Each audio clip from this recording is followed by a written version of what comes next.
Ujawniamy ukryte motywy. Odsłaniamy fakty, teorie i tajemnice.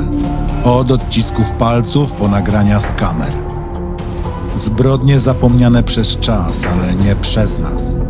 Kryminalne opowieści zabiorą cię w mroczną podróż w głąb ludzkiego umysłu, gdzie rodzi się zbrodnia.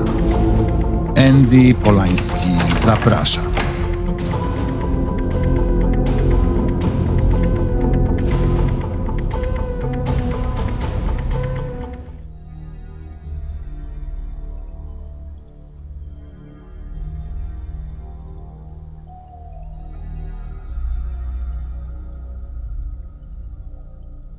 Jezioro Bodom, po fińsku Bodomjärvi, leży zaledwie 25 minut drogi od Helsinek na obrzeżach miasta Espoo.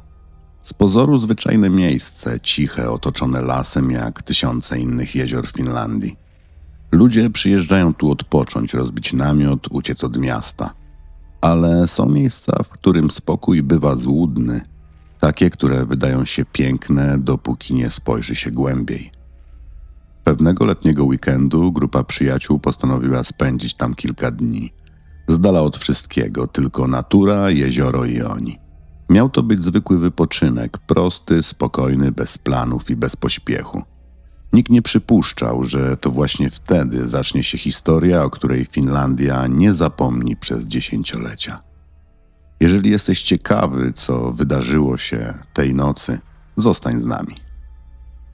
Finlandia, kraj położony w północnej Europie, graniczy ze Szwecją od zachodu, Estonią od południa, Rosją od wschodu i Norwegią od północy. Często nazywana jest krainą tysiąca jezior, choć w rzeczywistości jest ich znacznie więcej, bo aż 187 tysięcy. O powierzchni powyżej 500 m2, z czego 57 tysięcy ma ponad 10 tysięcy m2. 4 czerwca 1960 roku podczas niezwykłej fali upałów 4 młodych przyjaciół postanowiło spędzić weekend na biwaku nad malowniczym jeziorem Bodom. Zbiornikiem o długości 3 km i szerokości 1 km z 2 wyspami pośrodku. W grupie byli 2 osiemnastolatkowie, Seppo Boisman i Nils Gustafsson oraz 2 piętnastolatki, Irmeli Björklund i Tuulikki Mäki. Tuulikki i Seppo byli już parą, natomiast Irmeli i Nils dopiero zaczynali ze sobą flirtować. Żadne z nich nie powiedziało rodzicom, dokąd się wybierają, ani z kim. Dziewczyny zostały więc potajemnie odebrane z domu przez chłopaków na motocyklach, a potem ruszyli w stronę jeziora, gdzie mieli spędzić wspaniały weekend. Zatrzymali się tylko raz przy małym kiosku, gdzie kupili sok pomarańczowy. Potem ruszyli dalej, w stronę wody, słońca i początku historii, która wkrótce stanie się jedną z najmroczniejszych tajemnic Finlandii. Po przyjeździe nad jezioro młodzi szybko znaleźli odpowiednie miejsce, by rozbić namiot. Chłopcy użyli soku pomarańczowego jako miksera do alkoholu, który mieli ze sobą. Dziewczyny odmówiły picia tego koktajlu i pozostały przy napojach bez procentów. Wieczór upłynął im na rozmowach, śmiechu i późnym siedzeniu przy brzegu. To miała być zwyczajna noc, jedna z tych, które zaczynają się od beztroski, a kończą świtem nad spokojną wodą. Następnego ranka kobieta o nazwisku Simetinen wraz ze swoją kuzynką przyjechały nad jezioro Bodom na poranny spacer i kąpiel, ale w pewnym momencie coś przykuło jej uwagę. Usłyszała dziwny dźwięk, stłumiony, niepokojący. Pomyślała, że to może ranne zwierzę. Postanowiła sprawdzić, co się dzieje. Kiedy skręciła za pagórek, zobaczyła coś, czego nie zapomni do końca życia. Przed nią znajdował się namiot, rozcięty po jednej stronie. Na ziemi, częściowo wysunięty z wnętrza, leżał Nils Gustafsson. Jego szczęka była złamana, twarz i głowa pokryta licznymi ranami ciętymi i tłuczonymi. Był nieprzytomny, ale żył. W środku znajdowali się Tuulikki Mäki, Seppo Boisman. Nie żyli. Ich czaszki zostały zmiażdżone tępym narzędziem, najprawdopodobniej dużym kamieniem. Oboje zostali też wielokrotnie ugodzeni nożem. Późniejsze śledztwo wykazało, że atak musiał nastąpić z zewnątrz namiotu. Ostrze i ciężki przedmiot przebijały materiał od zewnętrznej strony. Na zewnątrz, na zgniecionym namiocie, leżało ciało Irmeli Björklund. Była naga od pasa w dół. To ona otrzymała najwięcej ciosów. Jej głowa była zmasakrowana, a obrażenia wskazywały, że część ran została już zadana po śmierci. Policja została wezwana na miejsce od razu. Rozpoczęło się jedno z najtrudniejszych śledztw w historii fińskiej kryminalistyki. Nils trafił do szpitala, gdzie po pewnym czasie odzyskał przytomność. Nie pamiętał jednak niczego z tamtej nocy. Podczas przesłuchania śledczy próbowali uzyskać jakiekolwiek informacje, ale obrażenia głowy były tak poważne, że jego wspomnienia pozostały puste. Ustalono, że atak miał miejsce między 4 a 6 rano. Zauważono również, że zaginęło wiele rzeczy należących do nastolatków, m.in. skórzana kurtka z Seppo, ich portfele i zegarki. Zniknęły też kluczyki do motocykli chłopców, choć same pojazdy stały nietknięte przy obozowisku. Śledczy znaleźli także zakrwawione ślady butów prowadzące od namiotu w stronę lasu. Tropy pasowały do butów Nilsa, jedynego ocalałego. Kilkaset metrów dalej w zaroślach odnaleziono jego obuwie wraz z butami i fragmentami ubrań ofiar. Policja jednak popełniła katastrofalne błędy. Nie odgrodzono właściwie miejsca zbrodni. Poproszono nawet mieszkańców okolicy o pomoc w poszukiwaniu zaginionych rzeczy, co doprowadziło do tego, że dziesiątki osób chodziły po terenie obozowiska, niszcząc ślady, które mogłyby należeć do sprawcy. Zginęło również 5 noży należących do ofiar. Jeden z nich mógł być narzędziem zbrodni. Niektóre ubrania ofiar odesłano rodzinom już po kilku dniach, zanim ktokolwiek zdążył je przebadać. Z całego obozowiska tylko namiot zachowano jako dowód rzeczowy. Kto dokonał tego brutalnego ataku? Policja miała przed sobą dziesiątki pytań i coraz więcej podejrzanych, bo w tamtym czasie wokół jeziora Bodom działy się dziwne rzeczy. Zbyt dziwne, by uznać je za przypadek. 2 młodych mężczyzn widziano tej nocy, jak wędkowali niedaleko miejsca, w którym stał namiot. Wyglądało jednak na to, że opuścili jezioro w pośpiechu, zostawili większość złowionych ryb. Policja apelowała w mediach, by się zgłosili, mogli przecież widzieć lub usłyszeć coś ważnego. Nikt jednak nigdy się nie odezwał. Do dziś nie wiadomo, kim oni byli.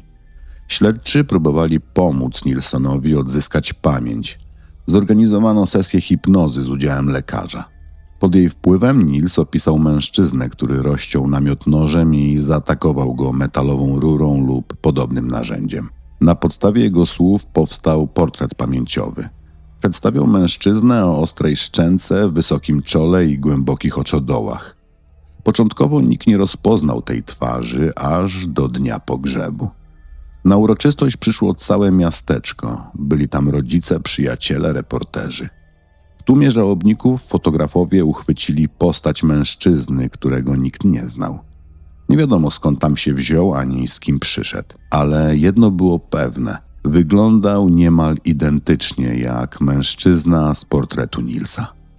W tym samym czasie kilku chłopców, którzy obserwowali ptaki w okolicy jeziora, twierdziło, że widzieli jasnowłosego mężczyznę odchodzącego z miejsca obozowiska już po ataku. Inni świadkowie również mówili o blondynie kręcącym się w okolicy. Dzień po zbrodni do jednego z helsińskich szpitali chirurgicznych wszedł blond mężczyzna. Brudny, poturbowany, z ubraniami splamionymi czymś, co wyglądało podobnie jak krew. Zachowywał się dziwnie. Najpierw udawał nieprzytomnego, a po chwili stawał i był agresywny. Nazywał się Hans Assmann. Był Niemcem. Podczas II wojny światowej służył jako strażnik w obozie koncentracyjnym Auschwitz. Tam zakochał się w żydowskiej więźniarce. Kiedy wyszło na jaw, to wszystko został ukarany i wysłano go na front. Podczas jednej z ofensyw trafił do rosyjskiej niewoli, po czym, jak twierdzono, został zwerbowany przez KGB. W 1960 roku mieszkał niedaleko jeziora Bodom i był uderzająco podobny do mężczyzny z portretu. Czy to możliwe, że to właśnie Assmann pojawił się na pogrzebie ofiar? A jeśli tak, dlaczego tam przyszedł? To nie był jego pierwszy kontakt z podejrzeniem o morderstwo. Już wcześniej nazwisko Hansa Assmanna pojawiało się w aktach innej sprawy, zaginięcia 17-letniej Kili Kisari. Dziewczyna zniknęła w drodze z kościelnego spotkania w 1953 roku. Kilka miesięcy później jej ciało znaleziono w bagnie. Z raportu sekcyjnego wynikało, że przyczyną śmierci było uderzenie tępym narzędziem w głowę. Żona Hansa Assmanna zeznała, że tamtego wieczoru jej mąż wraz z kierowcą krążyli po okolicy, w której zniknęła Kili Sari. Dokładnie w tym samym czasie, gdy dziewczyna przepadła bez śladu. Ich samochód widzieli tam również inni świadkowie, co potwierdzały ich słowa. Kobieta powiedziała, że gdy Hans wrócił do domu, nie miał na sobie skarpet, a jego buty były przemoczone do suchej nitki. Zauważyła też duże wgniecenie na przodzie samochodu. W 1997 roku, wiele lat po zbrodni, Hans Assmann przyznał się do zabicia Kiliki. Twierdził, że jego kierowca potrącił ją przypadkowo, a on pomógł ukryć ciało w bagnie. Nie zdążył jednak złożyć pełnych zeznań. Zmarł, zanim policja mogła wszcząć dalsze śledztwo. Ale Assmann nie był jedynym podejrzanym w sprawie jeziora Bodom. Śledczy zwrócili też uwagę na Waldemara Herstroma, właściciela kiosku, w którym młodzi kupili sok pomarańczowy. To miejsce znajdowało się zaledwie kilka kilometrów od ich obozowiska. Waldemar był dobrze znany lokalnej społeczności, choć raczej nie z sympatii. Ludzie mówili o nim, że jest agresywny, dziwny i bardzo często nieobliczalny. Według Ulfa Johanssona, mieszkańca tej okolicy, nikt z miejscowych nigdy nie rozbijał namiotu w tamtym rejonie. Wszyscy wiedzieli, że Hellstrom nienawidzi biwakujących. Czasami chodził po lesie i przecinał linki od namiotów, żeby ich odstraszyć. Zdarzało mu się rzucać kamieniami w przechodniów, a raz nawet strzelał z dubeltówki do nastolatków na motorach, krzycząc, że droga należy do niego. Był też znany z osobliwego okrucieństwa, żeby nikt nie kradł mu jabłek, wkładał do niektórych żyletki. Miał za sobą pobyt w szpitalu psychiatrycznym. Cierpiał na zaburzenia psychiczne, przechodząc od napadów furii do chwil pozornego spokoju, w których potrafił być wyjątkowo spokojny i manipulacyjny. Seppo, Nils, Irmeli i Tuliki nie pochodzili z tej okolicy, nie mogli znać jego reputacji. Kilku mieszkańców widziało Hellstroma w pobliżu miejsca zbrodni w dniu, w którym doszło do ataku, ale nikt nie miał odwagi zgłosić tego policji. Wszyscy się go bali. Zaledwie 2 dni po morderstwie Waldemar zasypał studnię na swoim podwórzu i szczelnie ją zamknął. Dla policjantów był to niezwykle podejrzany ruch, zwłaszcza, że wiele zaginionych rzeczy ofiar nigdy nie zostało odnalezionych, a dno studni to przecież miejsce, w którym można ukryć wszystko. Hellstrom został przesłuchany, a jego dom dokładnie przeszukano. Mimo to studni nie otwarto. Ostatecznie ustalono, że ma alibi. Jego żona potwierdziła, że przez całą noc spał obok niej w łóżku. Mimo tego, co wiadomo było o Hansie Assmannie i Waldemarze Hellstromie, śledztwo utknęło w martwym punkcie. Policja nie miała już żadnych nowych tropów. Z czasem sprawa zamarła na długo, można powiedzieć na bardzo długo. Dopiero 44 lata później, w roku 2004, wydarzyło się coś, co zaskoczyło całą Finlandię. Sprawa jeziora Bodom została niespodziewanie wznowiona. I co najbardziej szokujące, głównym podejrzanym okazał się Nils Gustafsson, jedyny ocalały z tamtej nocy. Prokuratura twierdziła, że Nils pamiętał dokładnie, co się wydarzyło, a jego amnezja była jedynie udawaną grą. Nowa świadek, kobieta, która miała biwakować tej samej nocy w pobliżu nastolatków, zeznawała, że 2 chłopaków weszło do jej namiotu w środku nocy, a Nils zachowywał się wtedy agresywnie. Już wcześniej inni świadkowie mówili o głośnych kłótniach, które mieli słyszeć z tamtego obozowiska. Według oskarżenia Nils był zakochany w Irmeli Björklund. Miał przy sobie prezerwatywę. Liczył, że tego wieczoru uda mu się ją uwieść. Ale Armeli wciąż była związana z Seppo, choć od dawna flirtowała z Nilsem. Tamtej nocy chłopcy pili alkohol. Nils był pijany. Odważył się zrobić krok, którego wcześniej nie zrobił. Podszedł do Irmeli, ale dziewczyna go odrzuciła. Upokorzony, wściekły, rzucił się w stronę Seppo. Między chłopcami doszło do bójki, według prokuratora gwałtownej i bardzo brutalnej. Seppo złamał Nilsowi szczękę i zadał mu obrażenia na twarzy, które potem długo uznawano za ślady po ataku mordercy. Istniała też inna hipoteza, że Niels sam zadał sobie te rany, próbując upozorować napaść po dokonaniu morderstwa.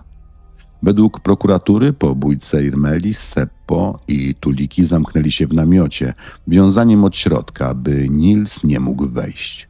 Ross wścieczony sięgnął po kamień i rozbił głowy przyjaciół, a potem zadawał im kolejne ciosy nożem, nawet po 20 razy każdemu.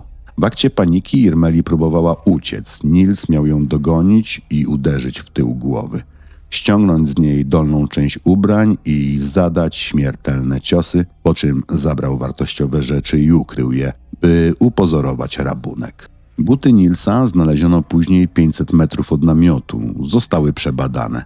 W środku znajdowała się tylko jego własna krew, ale na zewnątrz krew wszystkich ofiar. Śledczy uznali więc, że miał je na sobie w chwili ataku, a potem schował w zaroślach. Obrona jednak nie zamierzała się poddawać. Punkt po punkcie rozbierała wersję prokuratury, odkrywając w niej dziury większe niż cały namiot nad jeziorem Bodom. Czy naprawdę było możliwe, by Niels Gustafsson zabił trójkę swoich przyjaciół w pojedynkę, a potem przebiegł pół kilometra, by ukryć swoje buty w krzakach? Czy mógł wrócić do namiotu, położyć się, ogłuszyć się własnoręcznie i czekać kilka godzin, aż ktoś go znajdzie? A jeśli tak, co stało się z brakującymi przedmiotami, ze skórzaną kurtką Seppo, z portfelami, zegarkami? Czy mógł je wszystkie ukryć tamtej nocy, ranny i oszołomiony, tak skutecznie, że nigdy nie odnaleziono nawet śladu krwi? I wreszcie, jeśli Seppo rzeczywiście złamał Nielsowi szczękę, czy ten mógłby w ogóle dokonać tak brutalnego mordu? A jeśli nie, to jak miałby sobie złamać kość, rozciąć twarz i zadać ciosy w głowę, by wyglądało to tak, że ktoś go zaatakował? 4 sierpnia 2004 roku 63-letni kierowca autobusu Niklas Gustafsson został oskarżony o potrójne zabójstwo swoich przyjaciół. Ale to nie był koniec. Rok później, 7 października 2005 roku, sąd go uniewinnił. Prokuratura nie wniosła apelacji. Sąd uznał, że dowody nie wystarczają. Zapytany przez dziennikarzy, czy to on zrobił, Niels odpowiedział krótko: jestem niewinny i to koniec. Przez 45 lat nigdy nie zmienił swojej wersji, tej samej, którą złożył policji w 1960 roku, że niczego nie pamięta. Więc kto naprawdę zabił Seppo, Irmeli, Tuliki nad jeziorem Bodom? Czy był to Hans Assmann, były strażnik SS i szpieg KGB, czy Waldemar Hellström, porywczy właściciel kiosku, który nienawidził biwakujących? Czy może Niels Gustafsson, jedyny, który przeżył? A może ktoś jeszcze, ktoś, kogo nazwisko nigdy nie trafiło do akt? W 1969 roku, 9 lat po zbrodni, Waldemar pił alkohol w saunie ze swoim sąsiadem. W pewnym momencie miał się przyznać do zabójstwa i to aż 3-krotnie podczas tego wieczoru. Policja uznała to jednak za bełkot pijaka, bo Hellström był znany z problemów alkoholowych. Sąsiad próbował go uspokoić, mówiąc: nie opowiadaj takich rzeczy, jeśli to nieprawda. Na co Waldemar miał odpowiedzieć: lepiej uwierz, że to zrobiłem, głupcze. Kilka godzin później poszedł nad jezioro Bodom i utopił się. Lata później jego żona, leżąc na łóżku śmierci, powiedziała, że tamtej nocy Waldemar nie spał z nią w łóżku. Miał ją zastraszyć, by dała mu fałszywe alibi. Mimo tych wyznań nigdy nie wykonano badań DNA. Prawdy nie da się dziś ustalić z całą pewnością. Kto zabił Tuliki, Irmeli i Seppo tamtej ciepłej letniej nocy w 1960 roku nad cichym jeziorem Bodom? Czy był to zazdrosny ocalały, zgorzkniały starzec z kiosku, czy były nazista z tajemniczą przeszłością? A może ktoś, o kim świat nigdy się nie dowiedział? To pytanie pozostaje bez odpowiedzi i wszystko wskazuje na to, że tak już pozostanie. Nad jeziorem Bodom znów panuje cisza. Trawy szumią jak wtedy, w czerwcu 1960 roku, gdy 4 młodych ludzi przyjechało tu po prostu odpocząć, z dala od rodziców, obowiązków i wszystkiego, co dorosłe. Chcieli tylko jednej nocy wolności, jednego wschodu słońca, który zapamiętaliby na całe życie. Zamiast tego jezioro zapamiętało ich na zawsze. Od tamtej nocy minęły dziesięciolecia, ale nad Bodą wciąż unosi się ten sam chłód. Nie ten od wiatru z nad Finlandii, ale chłód pytań, na które nikt nigdy nie odpowiedział.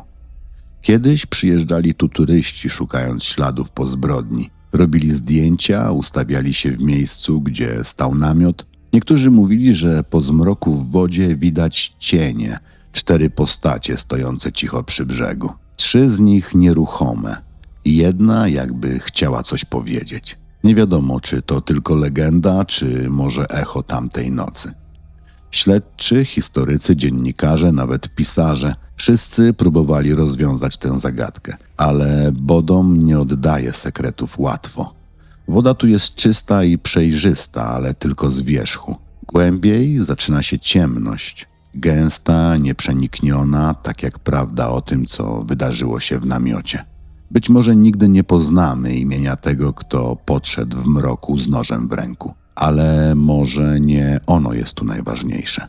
Bo ta historia mówi o czymś więcej niż o jednym mordercy. O cienkiej granicy między młodością a śmiercią, między beztroską a koszmarem. O tym, jak łatwo z letniego dnia może zostać tylko milczenie, które będzie trwało całe życie. Dziś nad Bodą można znów rozbić namiot. Słońce odbija się w tafli wody, ptaki śpiewają, a ktoś z pobliskiego Espoo śmieje się dzisiaj nad ogniskiem. Tylko wiatr czasem niesie wśród sosen ciche echo. Nie wiadomo, czy to odgłos fal, czy wspomnienie tamtego krzyku, którego nikt nie usłyszał na czas. Minęło ponad 65 lat od tamtej nocy.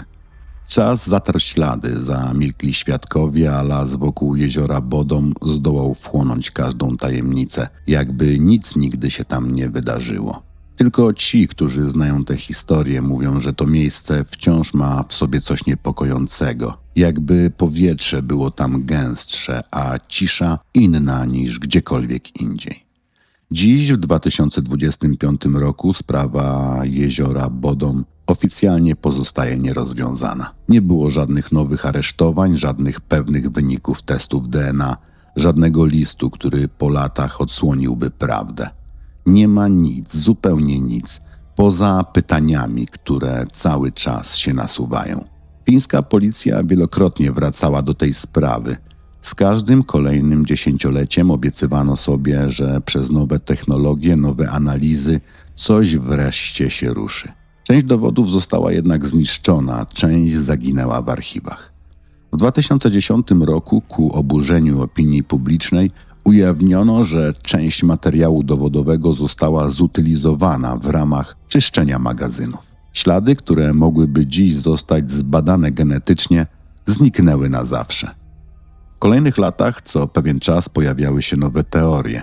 W internecie krążą filmy, fora pełne analiz, porównania starych zdjęć. Hipotezy o rosyjskich szpiegach, o zemście, o szaleństwie, o zazdrości. Ale dla fińskiej policji każda z nich pozostaje tylko spekulacją. W 2023 roku do sprawy powrócił zespół detektywów z Helsinek, wyspecjalizowany w badaniu tzw. cold case, nierozwiązanych zbrodni sprzed dekad. Przeanalizowali archiwalne akta, stare próbki biologiczne, resztki materiałów z namiotu. Wysłano je ponownie do laboratorium w Espoo. Po miesiącach oczekiwania przyszedł raport. Brak wykrywalnego DNA obcego pochodzenia. Tylko ślady należące do ofiar. Śledczy przyznali wprost.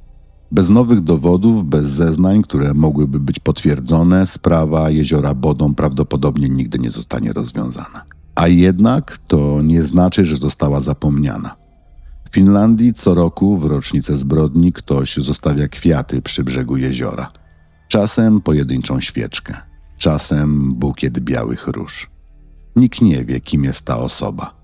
Niektórzy twierdzą, że to ktoś z rodziny jednej z ofiar, inni, że to były policjant, który do dziś nie potrafi pogodzić się z tym, że prawda przeszła mu między palcami. Lokalne media co kilka lat przypominają historię Bodom. Dziennikarze odwiedzają to miejsce, rozmawiają z mieszkańcami, ale większość z nich już nie chce o tym mówić. Dla nich jezioro jest jak rana, zabliźniona, ale wciąż bolesna. W Finlandii mówi się, że jezioro Bodom nigdy nie oddało swojej tajemnicy, bo może nigdy po prostu nie chciało. Że pewne historie są jak fińskie zimy, długie, ciemne i nieme. I choć dziś w 2025 roku wszystko wydaje się dawno zapomniane, ta sprawa nadal żyje. W filmach, książkach, dokumentach, a przede wszystkim w pamięci ludzi, którzy wciąż szukają w niej sensu. To była historia jeziora Bodom. Zbrodnia, która przeszła do legendy i tajemnica, której nawet czas nie zdążył uciszyć. Dziękuję, że byliście dzisiaj ze mną. Do usłyszenia w kolejnym odcinku Kryminalnych Opowieści.